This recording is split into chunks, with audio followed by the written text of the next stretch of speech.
Welcome back to Sunrise Daily. Yes, indeed, we've got Dr. Matthew Adepoju, who is the Director General at the National Space Research and Development Agency. Good morning, sir. Thank you for coming on today. Good morning. Well, so many things about your agency. I know many will be wondering, oh, okay, what's been happening for a while now? It's 25 years, who would have thought? Wow, but what a journey it's been for your agency. So what is the feeling in the agency at this point in time? Oh, well, we are very, very, very happy, and I'm 1000% sure that my officers are very happy too. Going back in time, some of the breakthroughs that we've achieved, some of wonderful results we've achieved in the agency. And the first 25 years is a glorious journey, but the next 25 years is going to be greater glory. Okay, let's look at the first 25 before we go to let's look at the first 25 before we go to the future. Yeah. We know at the time we made the buzz about NICOMSAT, all of those, and then the Nigeria satellite. In fact, there was supposed to be 2025, but we'll come to that too. Okay. So, but let me start on this bias note. Media, in terms of satellites, research, and how it does benefit the media. What's going on in that area? Well, the broadcasting now, your constituency is the greatest beneficiary of that, because with the communication satellite and other form of satellite technology has turned the whole world to global village. That catchphrase is not in fallacy. It is a statement of fact that what happens in America, live, we are part of it in Nigeria. What happened in Nigeria, the whole world is part of it. That is made possible with the space science and technology. So when NICOMSAT was launched and then the second satellite was launched, many wonder, how has that benefited this country? Oh, great. One of the major reasons why we go into that is the fact that, first and foremost, it's a money-spending venture. Secondly, it's a platform to bridge information gap. When it comes to satellite telephony, when it comes to teleeducation, when it comes to teleconferencing, when it comes to telemedicine, and so many other areas, we have actually done a great deal in applying the technology. Currently now, recently I met with the managing director of NICOMSAT, and she told me we have 19 stations running on the NICOMSAT platform, including our NTA.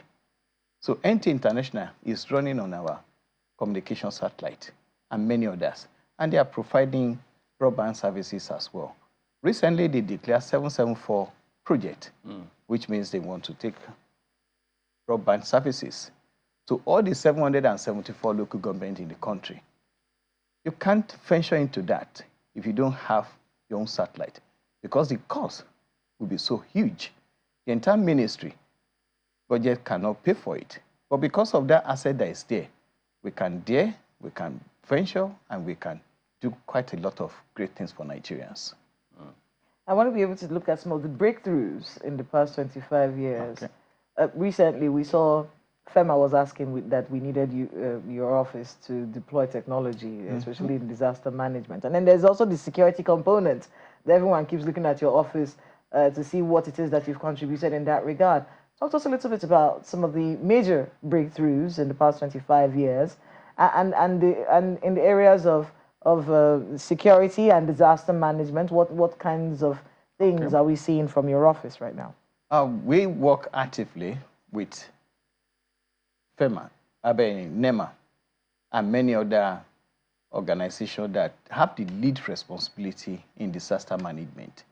Oftentimes, we study event before it happens. This July, before the issue of flooding came, we actually studied the sequence of activities.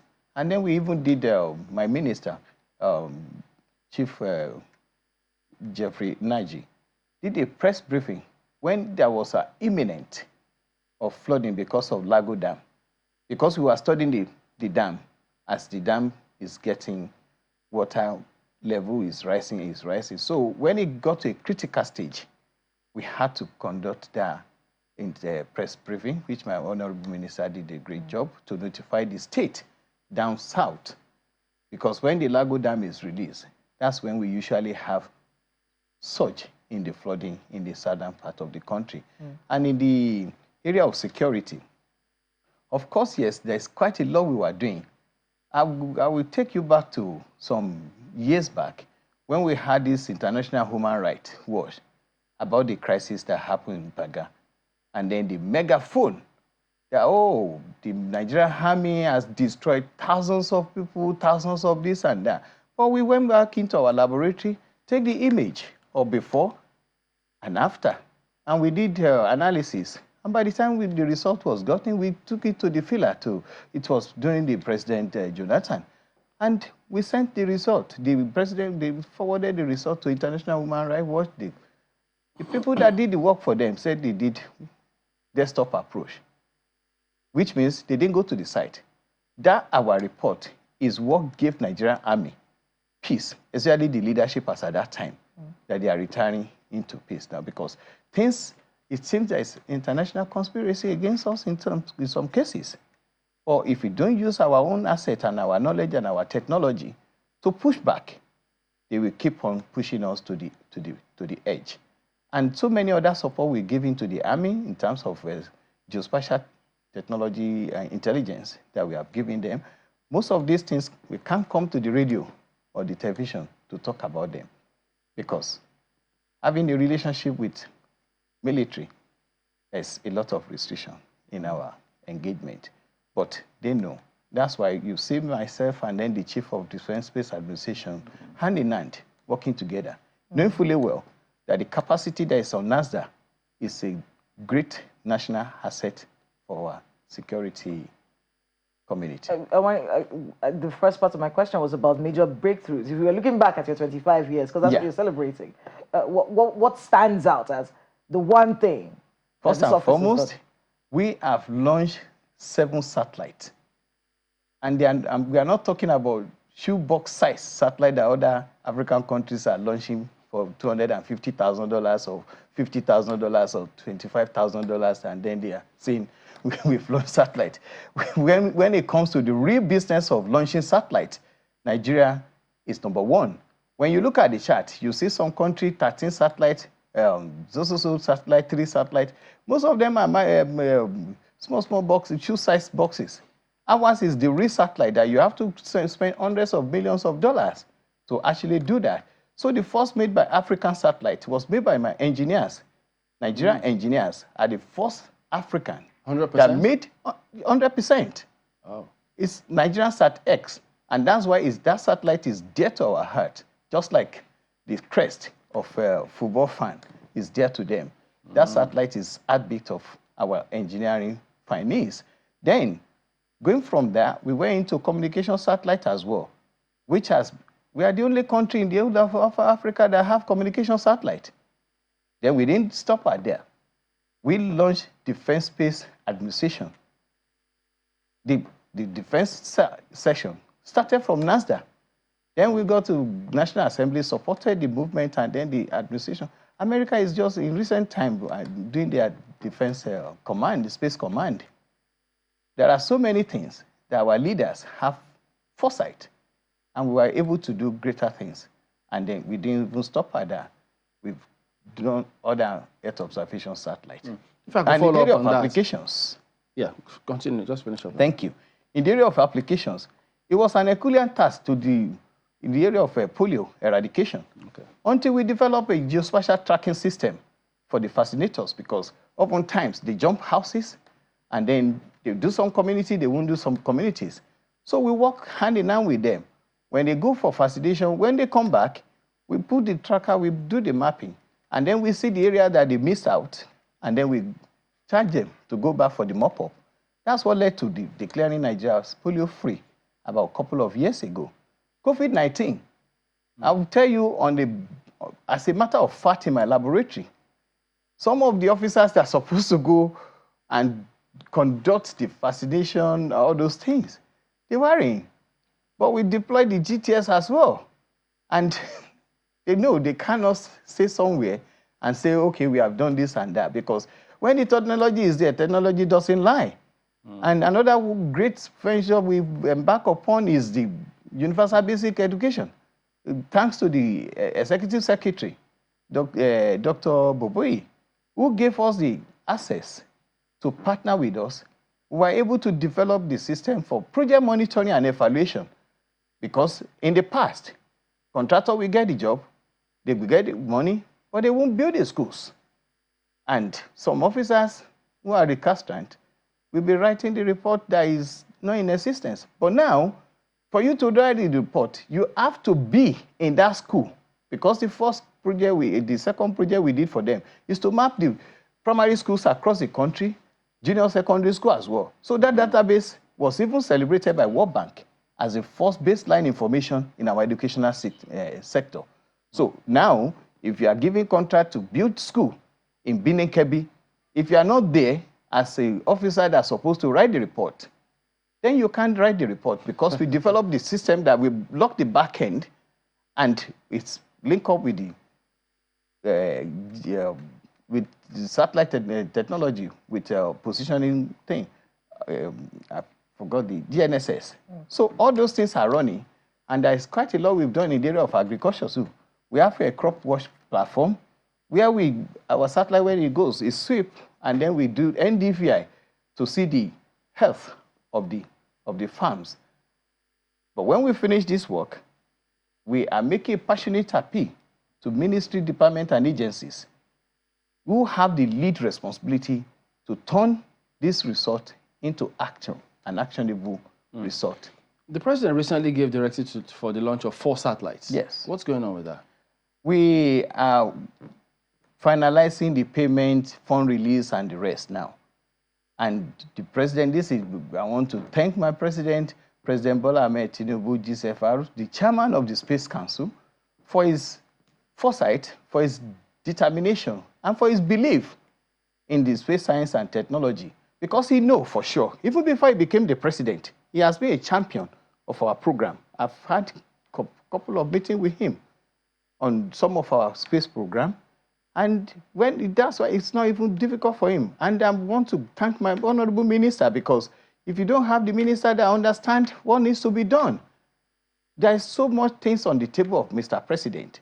I have a minister who is the greatest ambassador of space science and technology. It takes our minute about our memo to the president, breaks it down, and the president doesn't stop in giving approval. So those 4 satellites is not all those 2 sites. They are not small satellites. Major satellites. They have major satellites. One of them is called synthetic aperture radar. It's a booger satellite for us in Africa, because there's no any other African country that have ventured into that. And we have optical satellite, 3 of them. This is the first time we are having a president that is giving us, go, my son, and go and conquer the world. So what will be the benefit to Nigerians when you launch those 4 satellites? Thank you very much. The current satellite that we have, they have come to end of life. What we call end of life is when satellite is made, they give lifespan. Those satellites were given 5 to 7 years. We launched them in 2011. So they have outlived their lifespan. Now that we are having 4 coming on stream, then these 4 will continue our space asset and our legacy. But those data sets that we have, the beauty of satellite remote sensing is you have data set of 20 years, 30 years, 50 years, and then the current one that you are taking, you are able to do analysis, and you are able to develop models to forecast what will be in the next 50 years, in the next 100 years. And that's why our role in the climate change and monitoring of the environmental indices is very, very critical. In the area of agriculture, we just have good relationship with European Commission, who is supporting our AI and robotics, AI in the agricultural area. And we started the precision pixel level mapping in Nigeria with blockchain technology. This is going to be intelligent sheet for the entire country. Every sector of the economy will be served effectively well. All right, let's bring in our colleague. He's got questions for you. Ayo, go ahead. Well, thank you, Chamberlain. Well, one of the questions that comes readily to mind is the criticism coming from people, Nigerians, particularly those who don't even understand this whole idea of space research. Of course, I'm sure you must have come across them and perhaps even responded to those who feel that Nigeria should be prioritizing issues of poverty alleviation, education, healthcare, infrastructure, and all of that. Well, how do you respond to them? Thank you very much for this question. Some questions are out of ignorance, and some questions are out of genuine concerns for the knowledge of the people. You cannot achieve all these things you highlighted without the space science and technology. All of us are living witness to the issue of palliative. Palliative was released by federal government, but you cannot track the palliative, you cannot link the palliative with anybody. With the technology that we have, from high-resolution imagery, if we develop a robust database, we will know the location of everybody. Now, you can only run, you cannot hide anymore, because if our system is well developed, and all these things that happens abroad, it's not rocket science, it's not magic. It's we doing the right thing, and the only way you can achieve that is through the space science and technology. You cannot have full sufficiency. You cannot have effective crime management or internal security without deployment of the space science and technology. It breaks my heart some months back, I think that was last year, that a state government had to shut down the telecommunication, all those mobile telephony. That is the way they want to fight insecurity. That is a step in the wrong direction, because most of the campaign of this internal insecurity, they don't use our regular telecommunication. They use satellite telephony. And we did the signal analytics for the military. That pick which one are your own signals. Those ones that are not your signals, then that's where your enemies are residing. So these are some of the things that are very, very important for us to get. You can achieve food insecurity, food security, and earth and so on. All those sectors, space is an enabler of all those things. And I make bold to say that space, science, and technology is the new ubiquitous. No sector can actually perform under this fourth industrial revolution without the space science and technology. All of us are regular consumers of it. And you cannot say that because of this terrestrial problem, all the solution for terrestrial problem reside in the space. That's the only way we can leapfrog ourselves and cut down on the number of decades before we become a developed nation. Perhaps the challenge, Dr. Adepoju, is the balancing act here. I'm glad you dichotomized the two publics. One, those who are ignorant. Two, those who are genuinely concerned. So perhaps the challenge is that of the balancing act, because maybe a broader public education campaign may help to communicate the tangible benefits that you have mentioned here. Many are not sold on it simply because they don't know. So how would you recommend that public enlightenment would go? How do you go about it? 25 years and counting, and a number of people will be saying, okay, what exactly have they done? Unfortunately, just as you know, space research and investments in space research is not something people see. They're not roads. They are not, tangible things that people see. So they can't, when you say you've spent hundreds of millions of naira or hundreds of billions of dollars on anything, they are wondering, where is it? So how do you make this initiative relatable to people, particularly looking forward to the next 25 years? Thank you very much. We identify our major challenge, which has to do with communication and breaking down the space science and technology into the consumable level for common man in Nigeria. And that's why we sought the approval to have our license. We have a NSTI TV license to run our program, because if you want to be informed and be learned, then we have to run the program that will make Nigerians to have good understanding of what is happening. Even this, our week of celebration of 25 years, We created the platform for primary school and secondary school children to come and do the robotics and coding. And we expose them to some of the things that they need to do. Because when you look at other countries, apart from communicating with regular Nigerians, catch them young. Our children needs to be engaged effectively well at early stage for them to know that the role of technology is the only way we can do this thing. So of course, I've prioritized engagement and awareness, outreach programs under my own administration. We do quite a lot because most of the times when we finish our research, the research doesn't go to the market. And that's why public-private partnership is one of the things that we are going to focus on to make sure that our spin-off becomes a consumable. I beg to disagree with you that the space science and technology is not feasible. Most of them, Nigerian can relate with it. You have your handset. You're in Lagos. I'm in Abuja here. All these things are made possible. I quite agree that we have terrestrial solution, but terrestrial solution do fail. Recently, some people cut the cable. But you can't cut the satellite. How many kilometers is the satellite? You can't go there to vandalize it. Recently now, they vandalize our electricity line. So some of this problem is not available in our own place, in our own sector. And Nigerians that are using broadband services and so on and so forth, the result is something we are part of. Many of us, if we forget our phone at home, we are not even complete for the whole day. That's the direct things that Nigeria can actually relate with. And in Abuja here recently, we had the Impape axis that the land with the ground was shaking. And of course, we have our seismic station there. There's monitoring activities there to know how viable, how dangerous the place is.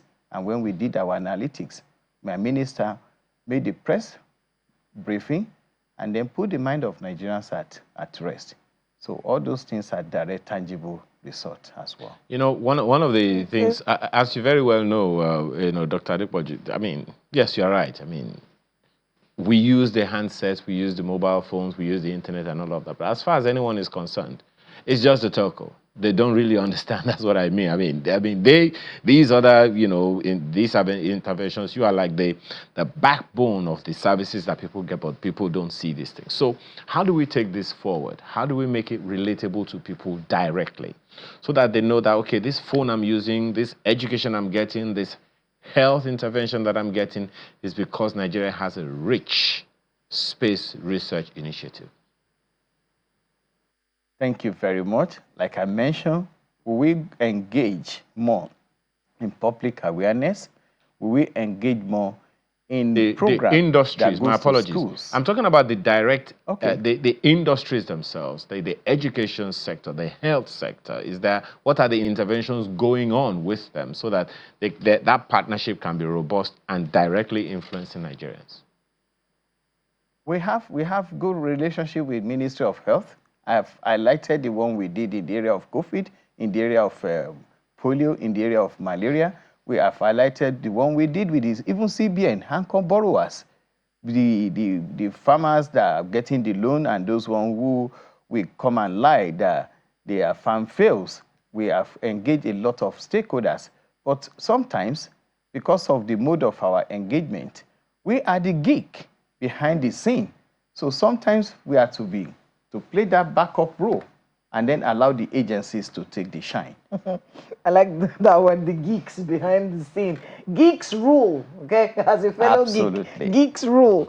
Let's talk about, the celebrations. And, we've talked about the past, we've talked about the present, we haven't talked about what the future is. Okay. What are the plans for the future? And this week-long celebration, what's it going to entail? Are we going to see you in communities? Are you going to be more visible than you were before? And then what's the plan really for the future? We have been visible, and my own administration, I'm not the kind of person that will be visible and not audible. I'm very, very good to be visible and be audible as well. And before we started the week, I told my staff, let's science and technology meet art and culture. And that's why my staff, since beginning of the week, we have been coming with our various traditional dresses, and we are celebrating ourselves, we are celebrating the country, and everybody is happy. And in the next 25 years, there are wonderful, wonderful journey ahead of us. First and foremost, we want to be the first African that's in space. And that one will happen in the next 1 year. Because we already You're sending somebody to space? Of course, yes. Not through our own rocket, but through our partner, Blue Origin. We already secure a seat there in the partnership with Sarah. There's an American institution that we are partnering with that. That will be the first time an African is going to be in space. And it's a done deal. We just need time for the maturity because there's a process that it goes to. Beyond that, we want to prioritize, or we already prioritize, the launch services. We have our launch vehicles and program running at Tekpe Center. That's our rocketry program. We have attained liftoff. We have attained certain number of kilometers, which I don't want to mention on the TV. So, but next year, we are going to scale it up because of where we are now. I want to achieve 100% of what we already have now. And then the launch services is a money spinner for us. You can see how SpaceX is it took him an average of 2 decades to beat all the existing established billionaires. And the example is not far-fetched. All right. That will be a fantastic one. We're looking forward to that in the next 25 years. So we'll find ways to keep leveraging and ensure that we'll let people know the benefits of all of this and how the private sector can also partner and move the country forward. So thank you very much for coming on, and all the best to you and the team. Thank you. I'm so grateful to be here.